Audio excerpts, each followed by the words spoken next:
Le steeple avec les garçons dont on va faire un focus, c'est les 4 garçons qui ont déjà couru moins de 6 minutes sur la distance. On commence par Alexis Lodéan du Penthièvre-Attelé. Et ce garçon, le vice-champion d'Europe cadet, et en plus le CO de Meuselotte, c'est pas très loin d'ici, hein. C'est Hicham Herbibi. Théo Pénard, on l'a dit, lui aussi, il était finaliste des championnats d'Europe de la distance. Et un autre garçon qui a couru moins de 6 minutes sur la distance, c'est Jules Geffroy Remeau, qu'on va lui retrouver sur la deuxième ligne.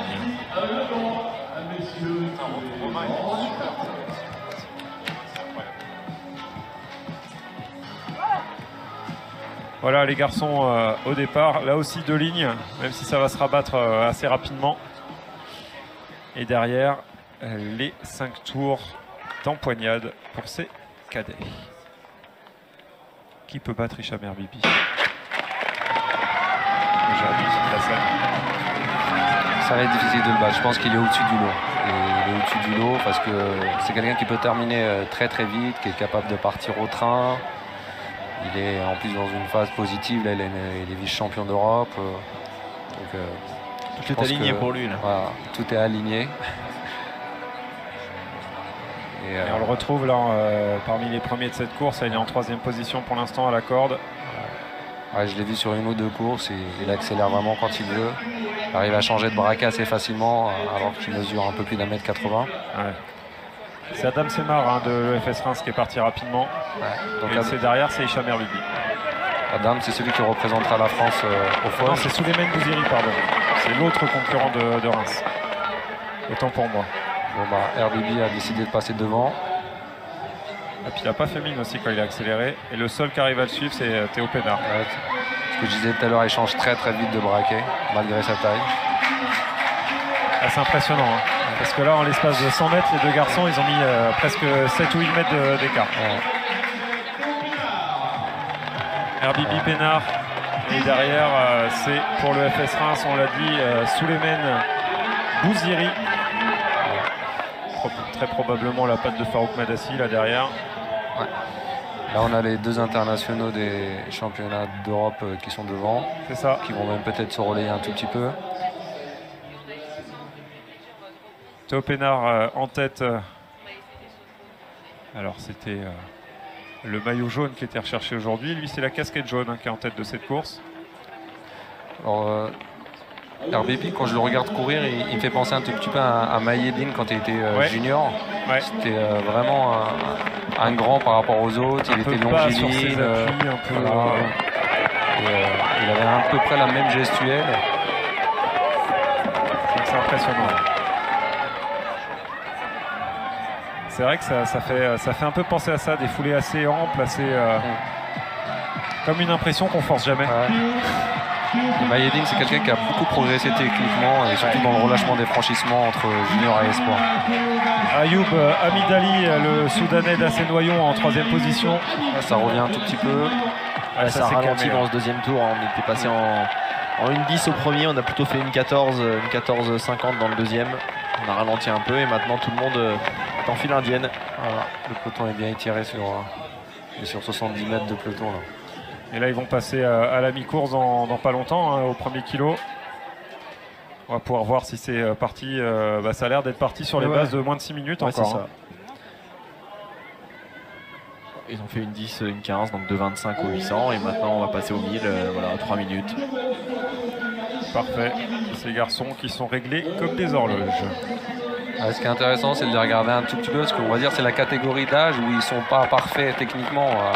Là, ils ont commencé peut-être cette année de steeple. Au maximum il y a 2 ans, puisque évidemment il n'y en a pas en minime. Ouais. Ils ont peut-être fait un tout petit peu de haie, mais voilà, ça a accéléré là, c'est parti là. La Herbibi, le seul qui arrive à le suivre, c'est toujours Théo Pénard. C'est impressionnant. C'est pareil, il y a 400 mètres, ils avaient rattrapé, et puis en 200 mètres, le braquet, il l'a changé. Ouais, là, ils ont refait une 10, donc ils font du vite l'en vite là, dans cette course. Ils ont fait une 10, une 15, une 10. Lou Desmer pour Limoges Attelé en 3e position, derrière le Soudanais de Noyon Amidali. disais, je t'ai coupé, excuse-moi, la scène. Non, je disais à Vincent, quand il donnait les chronos, même le 1-10, il n'est pas régulier. Ouais. À l'intérieur, il y a du vite lent, vite. Hein. Il y a un petit peu de course à l'africaine là, dans ce que font les garçons. Ça se relaie, là, ça sent la complicité de l'équipe de France. Là, hein. C'est le séjour passé ensemble. Et puis là, c'est pas un faux relais qu'il est en train de faire Théo Pénard, c'est un relais appuyé, comme on pourrait dire. Hein. Avec quoi, il reste 500 mètres 500 mètres, voilà, on a 500 mètres de l'arrivée. On va toujours sur 6 minutes. Hein. Toujours sur 6 minutes, les 500 derniers mètres et le mano à mano entre Théo Pénard et Hicham Herbibi, les deux internationaux. Pénard, 10e des Europes, Herbibi, vice-champion d'Europe la semaine dernière du côté de Jérusalem. Le dernier tour pour départager ces deux garçons vers le titre de champion de France. La 3e place provisoire, elle est pour l'instant du côté du Limoges Attelé, c'est Lou Desmier.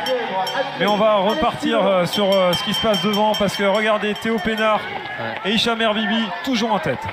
Théo a compris qu'il fallait partir maintenant s'il veut rester devant. Mais là, ils sont tous les deux très bons sur l'obstacle, je trouve. Dans la relance, là, c'est assez impressionnant. Ah, mais Herbibi, là, il est en train de remettre une couche. Et Théo Pénard qui a tout le plus grand mal du monde à le suivre. Il reste 200 mètres et Hicham Herbibi qui continue d'accélérer. Le vice-champion d'Europe cadet qui veut aller cueillir le titre de champion de France. Mais attention à Théo Pénard, rien n'est fait. Les 100 derniers mètres dans ce 2000 mètres steeple chez les cadets. Hicham Herbibi, Théo Pénard pour la dernière ligne droite. Attention, la dernière barrière qui pourrait faire office de juge de paix. Mais c'est pas fait. Hicham Herbibi, Théo Pénard, Hicham Herbibi. La dernière ligne droite de folie entre ces garçons. Et le champion de France sera Théo Pénard. Théo Pénard de l'entente Brive Tulathlé qui l'emportera devant Hicham Herbibi. Et là aussi, la médaille de bronze, là aussi c'est une surprise. Elle est pour Jules Geoffroy Rémaux de l'UA Versailles. 5,58, c'était son chrono cette année.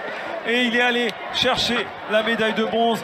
Mais alors, quelle dernière ligne droite, on le pensait perdu pour la nation, Théo Pénard, et finalement, il en avait gardé sous le jus. Ouais, il a fait une belle course, en plus il a été généreux dans l'effort, il a relayé plusieurs fois. Et là, on a vu Hicham faire quelques erreurs techniques, notamment quand il est passé devant nous, il avait mis un pied sur la barrière, c'était un premier signe. Au départ, je me suis dit peut-être qu'il avait peur d'être gêné. Il avait piétiné aussi un petit peu de l'autre côté. Et on a vu qu'il n'avait pas l'air si serein que ça aussi dans la ligne droite. Il a mis un petit coup d'œil, même s'il était devant. Et pour le coup, dernier passage impressionnant de Théo Pénard. Là, le dernier passage a été vraiment solide. Et derrière, la relance, le petit braquet, mais qui a tourné très vite pour aller l'emporter. Ouais, et puis les petits coups d'œil comme ça, là, c'est des signaux pour les adversaires. Hein, parce que des fois, on se pose la question, on n'est pas très bien. Et quand on voit que l'autre. Comment est-ce qu'il est l'autre? Et en fait, il n'est pas forcément bien non plus. Donc, on va le voir là. On va le voir là à ce moment-là, peut-être. Là, à ce moment-là, on se dit, Hicham Herbibi, il est facile, il est devant.